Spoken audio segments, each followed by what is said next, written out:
Olá pessoal, eu estou aqui hoje com a Maíra Gaiato, Oi, pessoal. psicóloga, analista do comportamento, obrigado. Obrigada a você. E a gente vai conversar um pouquinho aqui sobre essas estratégias do tratamento, da parte não medicamentosa do espectro autista, que para mim acho que é a mais importante. Sempre a terapia medicamentosa é posterior, né, de uma intervenção no autismo. Mas a gente está aqui para entrevistar a Maíra, que tem aí milhões de seguidores, milhares de seguidores pelo Brasil. Para a gente é um prazer receber aqui em Vitória. E a gente vai conversar um pouquinho sobre a análise do comportamento. Primeiro, obrigado, bem-vindo à Vitória. Eu queria estar perguntando assim, o que é a análise do comportamento? Bom, análise do comportamento é uma ciência. É uma ciência que baseia todos os tratamentos com comprovação científica no autismo, que baseia a terapia comportamental, que baseia a terapia baseada no modelo Denver de intervenção precoce. É uma ciência porque ela tem comprovação científica, porque ela tem método, ela tem procedimentos, ela tem artigos, ela tem passos, etapas. Então, ela é a Applied Behavior Analysis, análise do comportamento aplicada, ABA. Então, o que vocês ouvirem por aí sobre qualquer um desses termos quer dizer a mesma coisa, quer dizer terapia comportamental. Como que ela funciona? Ela funciona identificando todos os sinais, os atrasos do desenvolvimento ou comportamentos que não estão adequados para um desenvolvimento padrão para aquela idade. Então, identifica quais comportamentos indesejados a gente precisa retirar do repertório comportamental da criança e quais comportamentos desejáveis a gente gostaria que aquela criança tivesse naquela idade e que ela ainda não adquiriu. Excelente. E a gente passa a fazer um plano terapêutico para estimular essa criança, para estimular o tratamento dela, baseado em terapia comportamental. Bacana. Uma dúvida que eu sempre, os pais trazem muito para a gente da neurologia infantil, é a quantidade que se começa, já que a gente tem uma medicina e uma terapia baseada na análise do comportamento, como que se começa com essa criança e qual o número de horas que essa criança se adapta?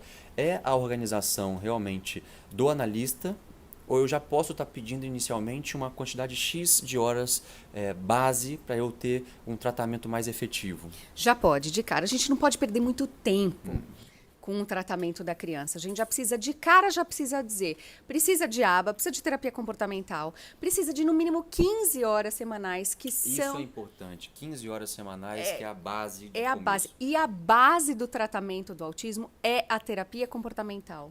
Não adianta só fazer fono, não adianta só tomar remédio, não adianta só fazer integração sensorial. Tudo isso é importante, mas a base de sustentação de um bom trabalho, de um bom tratamento, são muitas horas de intervenção comportamental. Os artigos pedem 15 horas de terapia. Então, de cara, você já pode solicitar isso. E se a criança não tem diagnóstico? E se ela tem só uns traços? A gente pode pedir também? Sim.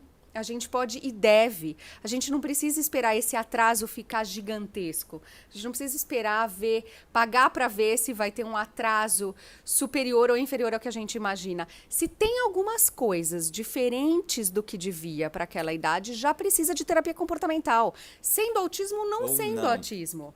Né? Pode ser um atraso qualquer, mas veja, todo atraso é muito grave para o Claro, cérebro. claro. Significa que o cérebro não está funcionando de um jeito padrão, não está caminhando numa linha como a gente entende que o desenvolvimento infantil tem que ser, né? Verdade. Mas a análise do comportamento sendo base, dentro da psicologia, né, a análise do comportamento, é importante também a agregação de terapia ocupacional, na verdade, do Sempre, fonoaudiólogo, sempre, né, do sempre. psicopedagogo. Sempre. É um conjunto de fatores que faz o sucesso. Mas a gente precisa ter uma equipe alinhada que discuta o caso, que converse. Todo mundo tem que fazer procedimentos que sejam no mesmo objetivo. Não adianta um trabalhar um item e não conversar com o outro e cada um fazer no seu espaço coisas aleatórias. A integração, quem ganha é o paciente, né? Totalmente. Eu sempre falo que é todo mundo mexer a panela ali pelo mesmo lado, não é verdade? Exato. Quem ganha é o paciente. Né? Exato, exato. E não esperar todos concordarem ou todos dizerem... Porque muita gente diz, não precisa ainda. Verdade. Pode esperar mais um pouquinho. Não espera. Sabe por quê, Tiago? Porque assim, quanto são marcadores muito sutis que a gente nem sabe que uma criança de 1 ano precisava fazer, que uma criança de 2 anos precisava fazer. E se ela não faz, isso são pré-requisitos para outros. E às vezes a gente busca na internet um checklist para preencher. Verdade.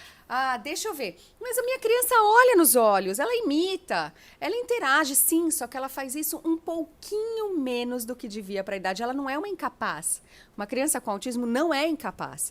Ou uma criança que tem traços do espectro não é incapaz. Ela só faz tudo isso um pouco menos. E a gente precisa forçar, potencializar para ela fazer um pouco mais e alcançar, quem sabe, um dia os pares da mesma idade.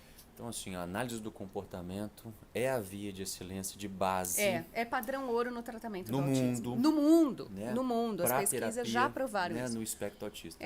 Não precisa inventar, as terapias já têm comprovação científica, os artigos já provam que é isso. Então a gente não precisa arriscar coisas com o cérebro do nosso filho. Vamos fazer o que a gente já sabe que funciona, né? Verdade. Maíra, obrigado. Obrigada a você. A gente vai Falar estar postando disso mais e outros mais. vídeos aqui esclarecendo mais sobre a análise do comportamento. Obrigado. Beijo, pessoal. Tchau, tchau. Tchau.